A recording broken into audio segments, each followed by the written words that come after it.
Because there is, everybody knows, a partnership between our friend and the businessman. ये तो तरीका ठीक नहीं है। नाम नहीं लिया सर। माननीय आप प्रतिपक्ष के नेता हैं। बोलने दीजिए सर। मैं आपको संसद की गरिमा से बोलने देने का अधिकार है, लेकिन संसद की गरिमा बनाए रखना भी मेरी जिम्मेदारी है। सर द प्रॉब्लम इज नहीं, ये उचित नहीं है। Sir I will finish sir. नहीं, अनपार्लियामेंट नहीं है, पर ये संसद है। ऐसा नहीं है कि आप जो चौराहे पे बोलो संसद में बोलोगे। संसद की अपनी मर्यादा गरिमा होती है। Sir let me I'll finish. Speaker sir, what has happened? There is a partnership and then there is a hidden power. Massive, extremely strong, but completely hidden. Okay? And that power, that force that does not show itself but is there, knows the entire history. It knows every single detail about from when he first came into politics till when he arrived. And it is using that information. No. It is using the information to shape.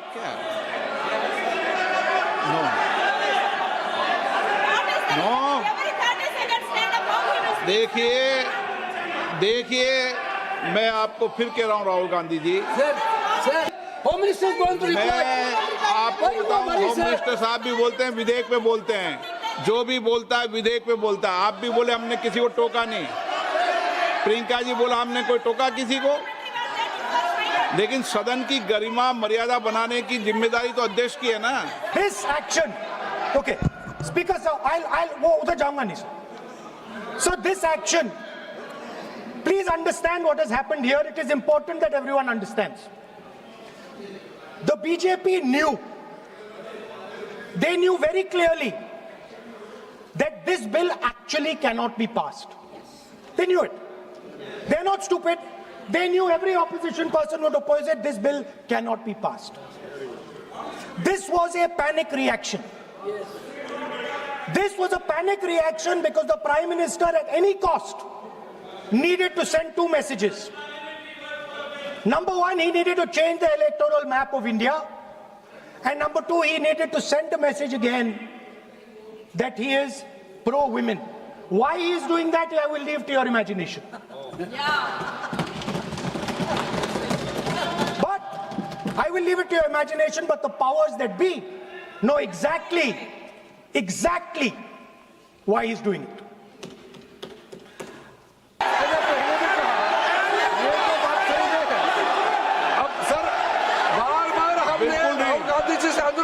ये तरीका बिल्कुल भी नहीं है। होने के नाते बिल्कुल नहीं बोलिए, मगर नियम से बोलिए। करूंगा मैं। और ये इस देश का 140 करोड़ का चुना हुआ प्रधानमंत्री को ये अनाप शराब बात करके क्या साबित करना चाहते हैं? आज जो भाषा इस्तेमाल कर रहे हैं, स्पीकर साहब ने बार-बार कहा कि वो बोल सकते हैं मगर नियम के तहत। ऐसा नहीं चलता है। ऐसे तो नहीं बोल सकते। हम लोग एक्सपेक्ट करते हैं कि राहुल गांधी मेच्योर हो गए। अफसोस की बात है, नेता प्रतिपक्ष क्या भाषा इस्तेमाल करते हैं। कोई तरीका होता है। देश का प्रधानमंत्री 140 करोड़ लोगों ने मिलकर प्रधानमंत्री बनाया है। आप इस तरह से अनाप शराब बातें करते हैं, आपको शोभा नहीं देते हैं।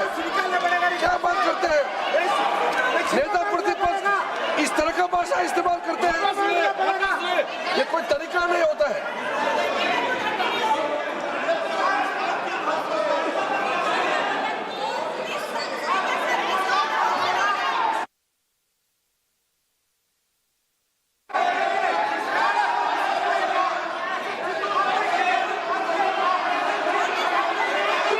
मैं इतना कहना चाहता हूँ, सर रक्षा मंत्री जी को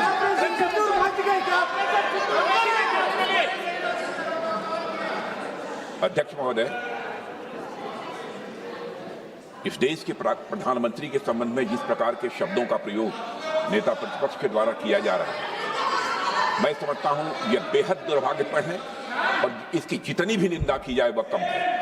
इस देश की जनता ने उन्हें प्रधानमंत्री बनाया है। हमारे दल को इतनी स्ट्रेंथ दी है जिससे स्ट्रेंथ के कारण वह प्रधानमंत्री बने। यह किसी व्यक्ति का यह अपमान नहीं कर रहे हैं, बार बार मैजिशियन कहकर देश की जनता का अपमान कर रहे हैं अध्यक्ष महोदय। और मैं आपसे अनुरोध करना चाहता हूं, जिन शब्दों का इन्होंने प्रयोग किया उसे सदन की कार्रवाई से बाहर निकाला जाना चाहिए और राहुल गांधी को क्षमा मांगनी चाहिए देशवासियों।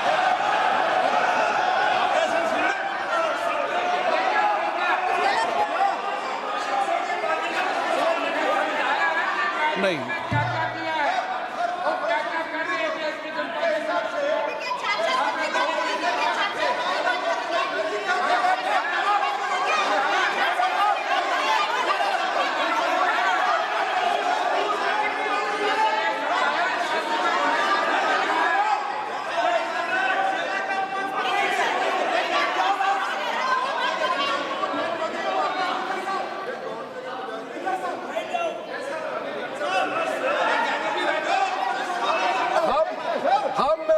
श्रीमान राहुल गांधी जी का भाषण देने में हम आपत्ति नहीं करना चाहते थे, हम पूरा सुनना चाहते थे।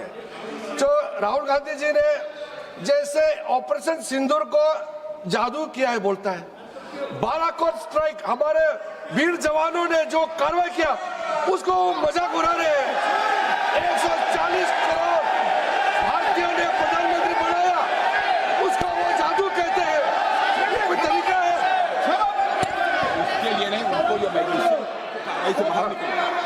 और वैसे सर रक्षा मंत्री जी ने भी कहा है, हम भी कह रहे हैं, आपने कई बार डायरेक्शन दिया है कि आप भाषण कीजिए मगर नियम के तहत भाषण कीजिए। हम शांति से सुन रहे थे, आप बार बार प्रधानमंत्री को जिस नाम से लेकर के आप मजाक उड़ा रहे हैं, ये देश का मजाक है। प्रधानमंत्री देश का होता है, प्रधानमंत्री सिर्फ आपका मेरा नहीं है। इसलिए कार्रवाई से आपका आपत्तिजनक शब्दों को हटा दिया जाए और स्पीकर के डायरेक्शन को आप मानना चाहिए। और हम लोग सब आज विशेष बिल को लेकर के चर्चा कर रहे हैं, उस पर आप बोलिए, हम उसको रोकने का हमारे अधिकार नहीं है, मगर तरीका से भाषण होना चाहिए। और आप तो नेता प्रतिपक्ष है, आपसे लोग सीखना चाहिए। आपके पार्टी में नए नए एमपी आए हैं, वो क्या सीखेंगे? नेता ही ऐसा व्यवहार करेंगे तो।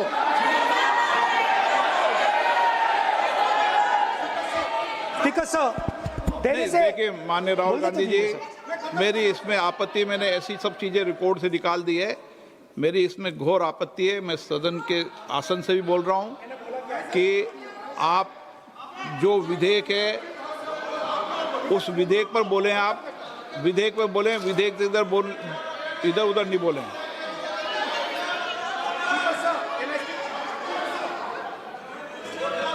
Sir, I mean, come on, I need to go also. I need to go. आप ऐसे नहीं करें। Speaker, sir. Sir, there is a central confusion in the mind of the BJP. अरे सर कितने बार उठेंगे सर?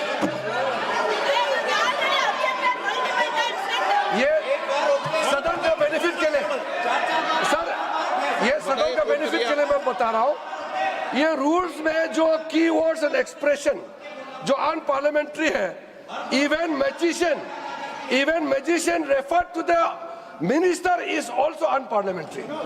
ये रूल है और रूल को तो मानना पड़ेगा। मैं आपको रूल का किताब भेज देता हूँ, आप भी देख लीजिए। अनपार्लियामेंट्री एक्सप्रेशंस ये हमने नहीं बनाया, ये अनपार्लियामेंट्री एक्सप्रेशंस आपके समय का किताब है और आप उसको मानते नहीं है क्या? पढ़ते नहीं है? नहीं, आप एक मिनट राहुल जी, आप बैठिए, एक मिनट बैठिए, आप एक मिनट बैठिए, एक मिनट बैठिए आप।